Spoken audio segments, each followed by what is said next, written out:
Greetings and welcome to STEM Inspired, where we utilize personal stories and experiences to interest the possibility of a STEM profession in adolescence. I'm your host, Jacobs Naz. Today on the show we have an ecologist, a national park enthusiast, a bug collector. Please give a warm welcome To Dr. Cathy Schwemm.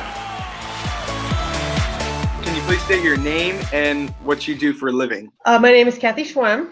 I currently am an ecologist working for the Institute for Wildlife Studies, which is a nonprofit organization based in Humboldt, California, that works on all range of wildlife and natural resource conservation issues. I currently split my time between Ventura, California and Tamales, California, and I work remotely on my computer most of the time for this organization. And what I'm working on are projects that look at a set of selected resources. So for example, in Zion, we've got about 30 different resources, including plants, animals, water quality, air quality. And my job is to, if I'm writing the document, is to do all the background research, to look into the literature, to talk to the experts, and then we do what our condition assessments.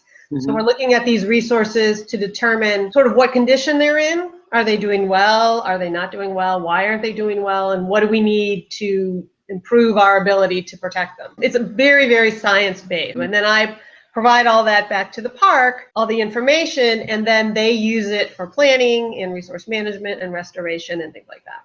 When you were younger, did you visit any of these national parks?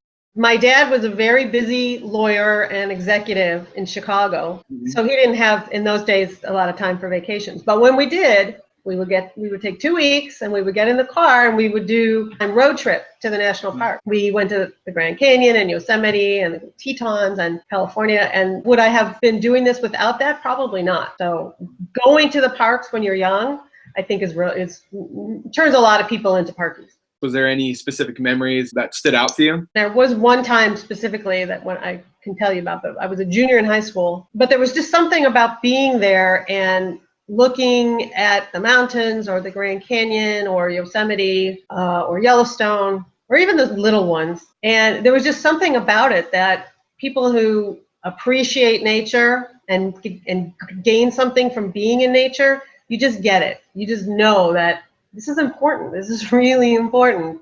And there aren't a lot of places. I mean, they seem huge, but they're really not. They're small. Just going there and appreciating how important and wonderful they were before I really knew anything about it. And I thought, yeah, I want to work there. I want to go there. I want to go there all the time. So I guess it starts out as I just want to do this because it will be fun. Do you see any experiences when you're younger that has led to your job? When I was in high school, we moved from a suburb of Chicago to a little town in the middle of Illinois for my dad's job. It was a very small school. It was in the middle of the farm. And my sister and I we did not want to go, I'll tell you for sure. My biology teacher was a woman. She was probably at that time in her 50s. And I hadn't thought about biology. It was just science. I just had to take it. Turned out I got to know her pretty well. When she was a girl and very young and in high school herself, and she wanted to be a doctor, and her father said, no, women don't become doctors. Women can't be doctors. So she became a biology teacher. And in her class, there were very certain ways that things were done. And the one I really remember was a bug collection, an insects collection that we had to do. So we had to go out and collect like 30 different orders of insects. Not only did we have to collect them, but then we had to pin them correctly through the right side of the thorax. And then we had to make little tiny labels and we had to write really small and we had to pin them just exactly right. I loved it. I don't know why, but just something about, there's a way to do this. There's a certain order. I had to do it just right and I got into that and it made perfect sense. And I wanted to do this and I wanted to do it right. And I wanted to learn more about the bugs and I wanted to learn more about where the bugs were living. I remember going out in a field by our house one day. And now that I was looking at the bugs, they were everywhere and there were all different kinds, which I normally would never have seen before. And of course, my mother was like, oh, get those bugs out of the house. No, I got to do this. This showed me what science was, my first introduction to science. And so that teacher, that woman, was amazing to me and so helpful. Neither of my parents are scientists at all.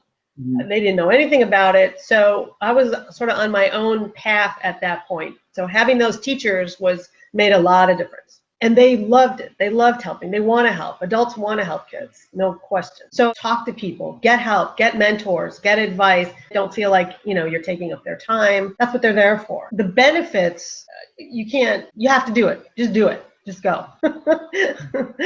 Get your courage up and go.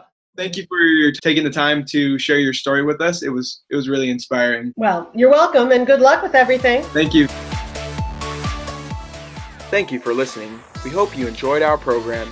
STEM Inspired is a project of BC STEM Ventura County's cross-sector network to improve educational outcomes in the STEM fields from early learning to career. STEM Inspired is generously funded by Arconic. Innovation engineered. Please join us next time as we continue to dive into the lives and experiences of STEM professionals. As always, I'm Jacob Zinehas. Discover new things. You never know when an interest can become a passion that can change the world. This has been STEM Inspired.